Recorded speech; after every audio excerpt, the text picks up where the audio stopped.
اللہ تعالیٰ کی حمد و ثنا اور حضور مالک کوثر محبوب دلبر احمد مجتبی جناب محمد مصطفیٰ صلی اللہ علیہ وآلہ وسلم کے دربار گوہربار میں ہدیہ درود و سلام عرض کرنے کے بعد آج کا یہ پروگرام درس صراط مستقیم اور رمضان المبارک کی 25 تاریخ خالق کائنات سے دعا ہے کہ وہ میری زبان سے کلمات الحق جاری فرمائے، سن سنا کے عمل کی توفیق عطا فرمائے۔ آج ہم بات کرتے ہیں اس پرنور ماحول کے اندر کہ ہدایت بہت بڑی نعمت ہے، خالق کائنات حق بولنے کی توفیق عطا فرمائے۔ ہدایت اللہ کی نعمتوں میں سے ایک بڑی نعمت ہے، جس کو ہدایت نہیں ملتی وہ بندہ کامیاب نہیں ہو سکتا، اور ہدایت بے طلبی سے نہیں ملتی، طلب رکھنے سے ملتی ہے۔ اللہ تعالیٰ نے قرآن مجید فرقان حمید کے آغاز کے اندر ہی ہمیں سکھایا کہ تم ہدایت کی طلب کرو، ہدایت کے لیے التجا کرو۔ اہدنا الصراط المستقیم، اہدنا الصراط المستقیم، یہ ہر رکعت کے اندر ہم پڑھتے ہیں، چاہے فرض ہو، واجب ہو، سنتے ہوں، نوافل ہو، جو بھی ہم نماز پڑھیں گے اس کے اندر یہ فاتحہ شریف کی جو آیت مقدسہ ہے ہم تلاوت کرتے ہیں، اس کے اندر اللہ تعالیٰ نے ایک طلب رکھی ہے۔ اگر ہمارے اندر ہدایت کی طلب نہ ہو تو ہدایت نہیں مل سکتی۔ دیکھیے کملی والے محبوب صلی اللہ علیہ وآلہ وسلم کی بارگاہ میں صہیب رومی کہاں سے آئے؟ طلب تھی، اللہ نے انہیں ہدایت عطا فرما دی۔ حضرت بلال رضی اللہ تعالیٰ عنہ کس ملک سے حضور کی بارگاہ میں آئے؟ طلب تھی، اللہ نے انہیں ہدایت عطا فرما دی۔ لیکن ابو جہل، جسے داناؤں کا باپ کہا جاتا تھا، لیکن جب اس نے حضور علیہ السلام کے اوپر ایمان نہیں لایا تو ذات رشتے میں تو وہ چچا تھا، لیکن اس کو نبی علیہ السلام نے جو لقب دیا مذمتی طور پر وہ تھا ابو جہل۔ نام تو اس کا عمر بن ہشام۔ نبی علیہ السلام تقریباً علامہ شبلی رحمۃ اللہ تعالیٰ علیہ کے قول کے مطابق نبی علیہ السلام نے تقریباً 3000 مرتبہ اسے دین کی دعوت دی، لیکن وہ ہدایت کی طرف نہیں آیا۔ ہدایت ایک ایسی نعمت ہے جس کی طرف لانے کے لیے، یعنی ہدایت کا مطلب ہوتا ہے سیدھا راستہ، سیدھے راستے کی طرف لے کے آنا۔ اور سیدھا راستہ کیا ہے؟ اللہ رسول کا راستہ ہے۔ اللہ تعالیٰ نے نبی کریم صلی اللہ علیہ وآلہ وسلم سے پہلے کئی انبیاء کو بھیجا، یعنی کہ 1,24,000 کم و بیش انبیاء کو ہدایت کے لیے بھیجا، اور حضور علیہ السلام کی شان مبارک بھی یہی ہے۔ اللہ فرماتا ہے اِنَّکَ لَتَہْدِی إِلَىٰ صِرَاطٍ مُسْتَقِیمٍ، کہ بے شک آپ ضرور ہدایت کی طرف اور سیدھی راہ کی طرف بلانے والے ہیں اور ہدایت عطا فرمانے والے ہیں۔ ہدایت اللہ تبارک و تعالیٰ عطا فرماتے ہیں۔ حضرت بلال رضی اللہ تعالیٰ عنہ اکثر کہا کرتے تھے کہ اللہ کا بڑا احسان ہے کہ جس نے ہدایت اپنے ہاتھ میں رکھی ہے، اگر کسی اور کے ہاتھ میں ہوتی تو شاید یہ مجھے نہ ملتی۔ اللہ تعالیٰ نے اپنے ہاتھ میں رکھتے ہوئے اللہ تعالیٰ نے مجھے ہدایت عطا فرما دی ہے۔ یہ بہت بڑی نعمت ہے، یہ بے طلبی سے نہیں ملتی، جس کو مل جاتی ہے پھر اس کے بارے ہی نیارے ہو جاتے ہیں۔ اس ہدایت کو بانٹنے کے لیے اور ہدایت کی طرف لانے کے لیے بے شمار انبیاء آئے، وہ دعوت دیتے رہے ہدایت کی، اور نبی کریم صلی اللہ علیہ وآلہ وسلم چونکہ آخری نبی ہیں، حضور علیہ السلام بھی ان ساری قوم کو، اور آج تک حضور کے الفاظ کو لے کر ہم آپ کے سامنے بھی یہی ہدایت کی بات کرتے ہیں کہ ہدایت حاصل کر لو، ہدایت حاصل کر لو۔ دیکھیے قرآن مجید فرقان حمید ہے، اس کے اندر ساری ہدایت ہے۔ اللہ فرماتا ہے واللہ لا یہدی القوم الظالمین، واللہ لا یہدی القوم الفاسقین۔ یہاں پہ اللہ فرماتا ہے ظالموں کو اللہ ہدایت نہیں دیتا، فاسقوں کو اللہ ہدایت نہیں دیتا۔ یہاں پہ ہدایت کی ضد ہے ظلم، ہدایت کی ضد ہے فسق، یعنی گناہ جو ہے یہ اللہ کی طرف سے جو نعمت ہدایت اس کی ضد ہے. اگر بندہ یہ گناہ کرے گا تو ہدایت ملے گی نہیں. ایک طرف انبیاء بھیجے گئے اتنے ہدایت کی طرف بلانے کے لیے، اور ایک طرف یہ انسان کا فسق اور انسان کا جو ظلم ہے یہ سامنے ہو تو اللہ ہدایت نہیں دیتا. یعنی کچھ ایسے عمل ہیں جن کی وجہ سے اللہ تعالیٰ کی طرف سے ہمیں ہدایت نہیں ملتی. وہ کیا ہیں؟ وہ قرآن کے اندر ہیں کہ ہم کسی کے ساتھ ظلم نہ کریں. ظلم کا مطلب کیا ہے؟ کہ کسی حقدار کو اس کا حق نہ دینا، کسی کے ساتھ زیادتی کرنا، کسی کو تکلیف دینا. یعنی کہ اس کی اصل تعریف ہے کہ کسی چیز حقدار کو حق نہ دینا، یہ ظلم ہے. اسی طرح فسق ہے، یہ گناہ ہے، اور گناہ سے بچنا بے حد ضروری ہے. اگر گناہ گار ہے تو وہ ہدایت یافتہ نہیں ہے، اگر گناہ کرتا ہے تو ہدایت یافتہ نہیں ہے. اللہ رسول کے حکموں کے مطابق چلتا ہے تو وہ بندہ ہدایت یافتہ ہے، ورنہ وہ ہدایت یافتہ نہیں ہے. اللہ تعالیٰ نے قرآن مجید ہمیں دیا، اور قرآن پاک کے اندر دوسری سورہ شروع ہوتی ہے نا، سورۃ بقرہ. اللہ فرماتا ہے الف لام میم ذالک الکتاب لا ریب فیہ، یہ وہ کتاب ہے جس میں شک کی کوئی گنجائش ہے ہی نہیں. اللہ تعالیٰ فرما رہے ہیں کوئی شک کی گنجائش نہیں ہے. لیکن اس کتاب کی خوبی کیا ہے؟ اس کتاب کا مقصد کیا ہے؟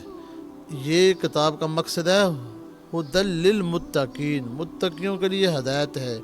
یہ کتاب عبادت تو ہے ہی ہے، لیکن اس کا جو اصل مقصد ہے وہ کتاب ہدایت ہے. یہ ہدایت والی کتاب ہے. جو کوئی اس کتاب کے کو سن کر، پڑھ کر، مطالعہ کر کر، سمجھ کر عمل کرتا ہے تو ہدایت یافتہ ہو جاتا ہے. اور تو بندہ ہدایت یافتہ ہوتا ہے اللہ تبارک و تعالیٰ کی طرف سے، پھر یہی ہوتا ہے اولئک علی ھدی من ربہم واولئک ھم المفلحون، اور وہی اپنے رب کی طرف سے ہدایت والے ہوتے ہیں اور وہی فلاح کو، مراد کو پہنچنے والے ہیں. پتہ چلا کہ ہدایت والے کون ہیں؟ ہدایت والے وہ لوگ ہیں جو اللہ کو بغیر دیکھی ایمان لے کے آتے ہیں. اب روزہ ہے کہ ہمارا ایمان اللہ پر اور غیب پر ایمان ہے. ہمارے منہ میں پانی ہوتا ہے لیکن ہم حلق کے نیچے سے نہیں کرتے. ہمارا ایمان ہے کہ اللہ ہمیں دیکھ رہا ہے. اس بات سے پتہ چل رہا ہے کہ اس بندے کی جو ہدایت یافتہ اس کی صفت یہ ہے کہ وہ غیب پر ایمان رکھا ہے، گناہ کے قریب نہیں جا رہا. اسے پتہ ہے کہ مجھے اللہ دیکھ رہا ہے. یہ الذین یؤمنون بالغیب، جو لوگ بغیر دیکھی ایمان لے کے آئے ہیں.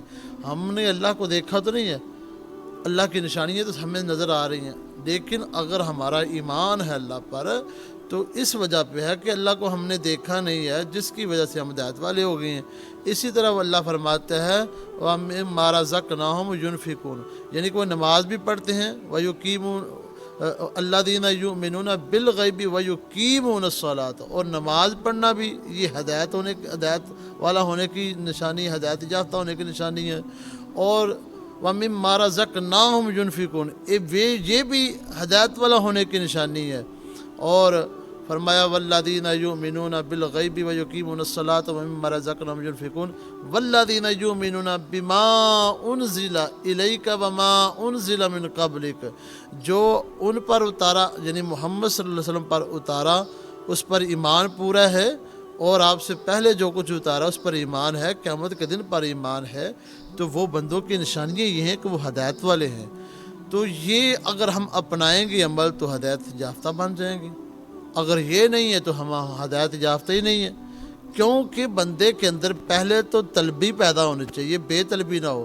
قرآن شروع ہوا اس کے اندر ہم پڑھ رہے ہیں اہدنا الصراط المستقیم صراط الذین انعمت علیہم غیر المغضوب علیہم ولا الضالین آمین. یہاں پہ ہدایت مانگ رہے ہیں، اور کن کے راستے والی ہدایت مانگ رہے ہیں؟ جو اس کے خاص بندے ہیں، جن پر اس نے انعام کیا ہے، جن پر انہوں نے احسان کیا ہے، جن پر غضب نہیں کیا. غضب والے علیحدہ کر دیے اور انعام والے علیحدہ کر دیے. پھر وہ کتاب جو ہے وہ ان لوگوں والی ہے جو جو متقی ہوتے ہیں ان کو ہدایت دیتی ہے. اب اس سارے منظر کو سمجھنا ہونا تو وہ ایک مہینہ ہے جس کا نام ماہ رمضان المبارک ہے. اس کو ہم سامنے رکھ لیں اور موازنہ کر لیں کہ کیا بنے گا. دیکھیے ماہ رمضان المبارک کے اندر اللہ تعالیٰ شیطان کو جکڑ دیتے ہیں. اللہ تعالیٰ فرماتے ہیں کہ روزہ رکھو، رات کا قیام کرو. تو